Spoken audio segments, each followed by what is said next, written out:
Hi, folks. Welcome to the Prepared Homestead. This is Travis. Thank you all for stopping by to watch. I don't know if you can hear it, but it's raining. Not hard, but, just a nice little gentle, the kind of rain that's really nice to take a nap with. You know what I'm talking about. It's very cloudy.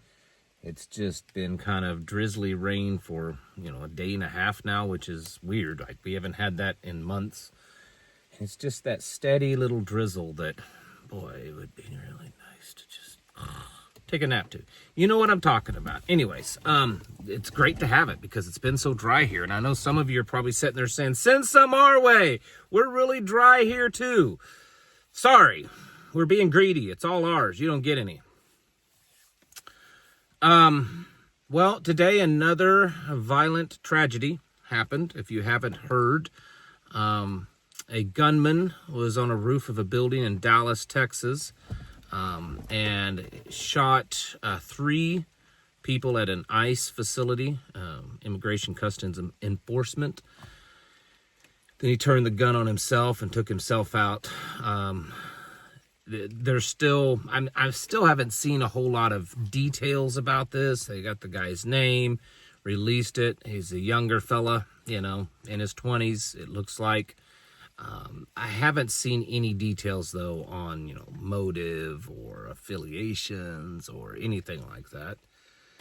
But it looks like, at least the way they're spinning it. Now, this could be factual. Maybe it's the truth, or maybe it's just how they're spinning it. Either way, it looks like the guy's definitely going to lean to the left. One of these, kind of maybe Antifa sympathizing people. And then, shot some people. We could take different angles with this. Is this something natural that's happening? Just violence that's increasing in our country? Is it being orchestrated to make it appear that way? I don't know. And in the end, a bullet coming from someone that truly does want to take you out versus someone that's being paid or coerced to take you out hits you just as hard. So it doesn't really matter when it comes to you and I. I think it's becoming more and more apparent that this type of violence is just here. It's not everywhere, but it is here. And with the things that's happened over the last couple of weeks, and what's still being said and still being done on a day-to-day basis, whether it's coming from government or whatever, I have been warning of this, and I've said it many times. I in no way sympathize with these people. But a good tactician tries to learn their enemy and try to see things through their eyes and understand how they think. And when you do that, and you look at what's happening with what Trump is doing, with just the movement of the country, at least in the popularity of certain things, it is going to make these kind of people, these Antifa-style-like people, feel more and more threatened. That's just the truth. They are. Now that they've been declared a terrorist organization, the stuff that the president and his office are talking about is, whether it will actually happen or not is one thing, but they're talking about, more Christian values, more conservative values, getting rid of all these leftists, dealing with this, repugnant, wicked, left-leaning ideology and stuff, even to the point of censoring news media if they, are far left, stuff like that. It's not that all those things are bad. It's that from this far radical left side, they see that as bad. They see it as a threat to them. And yes, I'm sure many of them are paid operatives, or at least something in their indoctrination, I guess you could say, has been funded by folks like George Soros. I don't doubt that. But it doesn't change the fact that there are people out there, whether organized and professional or just some random messed up kid, that they want to do harm. who knows what kind of backlash that this is going to happen, and more as this stuff goes on. I still believe that some level of gun restrictions is going to happen. They've already talked about that, of somehow restricting firearms ownership from transgenders. I think that there's just something more is going to start happening. Now, the big thing is, though, is that you and I need to be well aware of this and wake up. Just because these incidents typically, predominantly happen in larger urban areas, it does not mean that they could not happen in a more suburban or even rural area. It easily could. They have happened, and it will happen again. Churches, schools, businesses, anything near government, universities, honestly, really anywhere where there's a lot of people, this could happen. Along with this level of violence could also have protests, riots, all that kind of stuff. There was some up in Oregon yesterday, Antifa people protesting. If you have not revisited or created or thought about seriously in any way a plan of action for how you are going to protect yourself and your family, and how you are going to stay alert to all of this changes and this increasing in violence, then you're missing something. You need to get serious about this. Yes, of course, I know you should be carrying, you should be armed. You should have the appropriate equipment in your vehicle when you're out and about to defend yourself, to take care of yourself. You should have plans on alternative ways to get home and alternative routes. You should strive to have a secondary and tertiary blah, blah, blah, blah, means of communication with people that you love. Okay? I mean, a lot of that's going to just depend on the distance. You know, if you live 2 or 3 miles from work, you might be able to get a fairly cheap radio that could communicate. If you have to drive 15, 20 miles, that may be a little bit more complicated. But you need to have some way to communicate other than just cell phone. And you need to have a plan. You need to have a plan on what are you going to do when this kind of stuff happens? How do you react? You know, when you come up with a plan, and even if you do drills, practice that plan, it's not so much so that when something happens, you will do those exact things.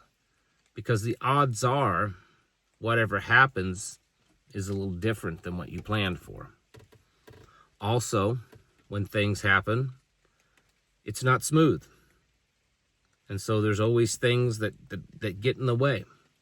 And so it's not so much that you're making a plan, and even potentially, which you should be, doing physical drills of that plan so that you can have it perfectly implemented when things happen.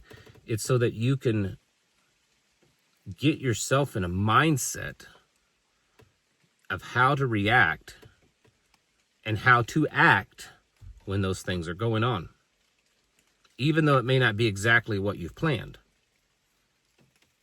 You need to be doing that, because I'm telling you, this stuff has been building. This is, yes, Charlie Kirk and his murder kind of woke the country up. Everyone saw it. Everyone understood it. But this stuff has been going on for a while, folks. Just this constant increase in violence. And it's not going to get any better anytime too soon. The president would have to send lots and lots of troops into lots of cities to make this go away. I don't know what to tell you, other than you need to be getting seriously ready. This is not something to just, it's just another school shooting. It's just another mass casualty event.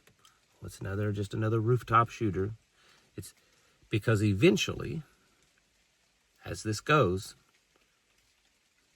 odds are that at some points, at least a portion of you watching this video may have to deal with this kind of stuff. And even if you're not dealing with the actual shooter or the explosive or whatever it is that may happen, you may find yourself caught up dealing with the masses of amounts of people that's fleeing it and that are panicking. Either way, some of you may find yourself in this situation. And I want you all to be ready for it. Even if you're sitting there and you're typing, I already have a plan, we do drills or whatever. Go over it. Revisit it. Look at the events that's happened. And then use those events that's happened as a gauge and a guide as to whether your plan makes sense. Maybe things need to be changed. Maybe not. But either way, it is time to wake up. It is time to realize that while odds are you're still safe, the odds are increasing that some of you will face some level of violent actions over the coming weeks and months, especially if this just continues to build and build and build. So you've got to be serious about it. You know, what are you carrying? Do you know how to use it? Do you know how to use it in a stressful situation? Do you have other type of protective, items with you, like say, plates, body armor? Do you carry a long gun with you? Do you have a very robust first aid kit? Do you have alternative communications? Do you have alternative routes? And do the people that you know and trust know what those routes are and places that they could meet you if necessary? All of these things and more need to be gone over, because this kind of stuff is getting more and more serious. Now, I know your argument's going to be, well, it's a sniper. What can you do to prepare for that? Don't go in those areas. I mean, we have to be working towards this. This is getting more serious. I mean, it's not at an epidemic level, but it's certainly getting serious. I want to strongly encourage you to get really serious about this. Because if you're waiting until it gets really, really bad, where we've got several of these happening a week or several even in a day, it's too late for you to get ready. That's the whole point. You can sit there and say, well, it's not quite as bad as what you're making it seem. Okay, that's fine. That means that now is the time to get ready for these things. That's what that means. You don't start prepping once the problem is already in your face. It's too late then. So get ready, folks. Get your houses in order and prepare yourselves mentally, physically, and spiritually. Thanks for watching. Catch you in the next video.